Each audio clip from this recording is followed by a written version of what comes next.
Welcome back. Today I am digging the beds for what is going to be a really cool project. We're starting a tomato variety test for the tropics. So I've got like 10 different varieties from Baker Creek Seed of different heirlooms, and we picked different color tomatoes because that's kind of fun. So we picked from every selection of color. We went through their online catalog and just picked by color. So all of that we brought in, and so I've got like 10 varieties. So what I'm doing is digging a series of beds here for tomatoes, but I figured I'd show you guys these right here. These are potato yams. I don't know if you've seen these before. This is not the normal yam that I grow, the Dioscorea alata. It's not Dioscorea cayennensis. This is potato yam. And these guys are actually sweet. They cook really fast. I mean, they really are sweet.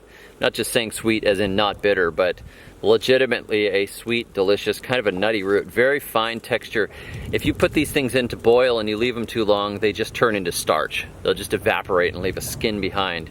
But these little guys right here are a very scrappy, thorny little yam that is super easy to grow. Now I would have had a lot more yams out of this area. You could see, I mean, this is a pretty good size area, and we had yams growing to about here. These two beds are almost done, and I forked the area sideways. But you know, while we were building and filming Tiny House Expat Living, which we did 22 episodes of, when we were building all the way through the rainy season, and so we couldn't even find the yam vines when I started digging this area. We started just chopping it down with machetes and using the string trimmer.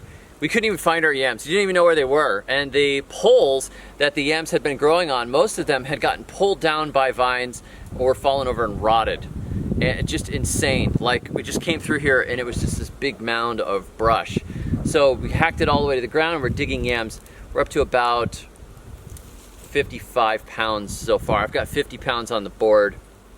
Put in another probably 10 pounds today. So probably got 60 pounds, which is not bad considering we didn't work at it. But for the amount of work we put in the front end, it was totally not worth it. But now that we're here, we don't have that problem anymore.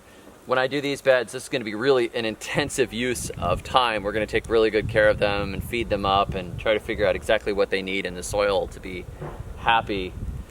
But we are not going to treat them with any kind of pesticides, or organic or not. What I want is to find out which varieties will actually grow in the equatorial tropics and will thrive in this climate. And if we baby them too much, like I talked to an agricultural agent today, I called and I said, hey, what's the soil lacking here? What do you guys normally put on tomatoes? And they told me usually calcium. They need some calcium.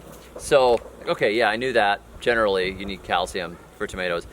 But they also said, oh, and you should make sure you treat with this and this and this for pests. And it would be a shame. They said, it would be a shame for you to plant a bunch of tomatoes and then those tomatoes don't do well and a lot of them die from disease or something. And I'm like, that's what I want. I will let disease sort them out because we want something. We want a totally crazy, easy tomato, hopefully. We want to get something adapted. So what we're going to do is plant a whole bunch of varieties, and then out of the ones that do okay, we will save seeds and do it again and hopefully adapt them to the climate and see what happens. You baby them too much, you don't really know. I could probably, grow a Christmas tree here if I tried hard enough. Get an outdoor freezer, get a nice cycle going there, pile a bunch of rocks up, get like a really thin, hard clay soil with long chill periods, maybe import a few squirrels to live up in the top of it, whatever those red squirrels are in Canada, But that's ridiculous. I don't want to do that. I want to do something that's adapted. So yeah, yam beds to tomato beds. And I just figured I would show you that because we are back in serious farming mode and serious gardening mode. So stay tuned. We'll see how the tomato project goes, and I'll kind of film as we go along. And that's just my introduction to what we're about to do. And when we start planting, I'll take you with me. But until then, may your thumbs always be green.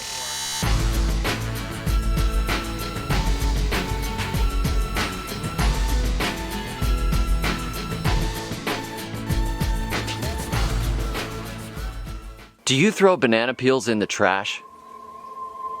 Are your coffee grounds also being thrown in the trash? Do you compost ham?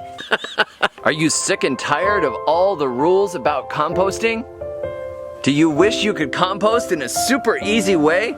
And stop throwing things in a landfill? And stop being a terrible person? Click on the link below and sign up and get my new composting booklet, which shows you how to compost easily and simply with hardly any work at all. It's insane how easy it is because it follows natural principles. Sign up now. Quantities are not limited.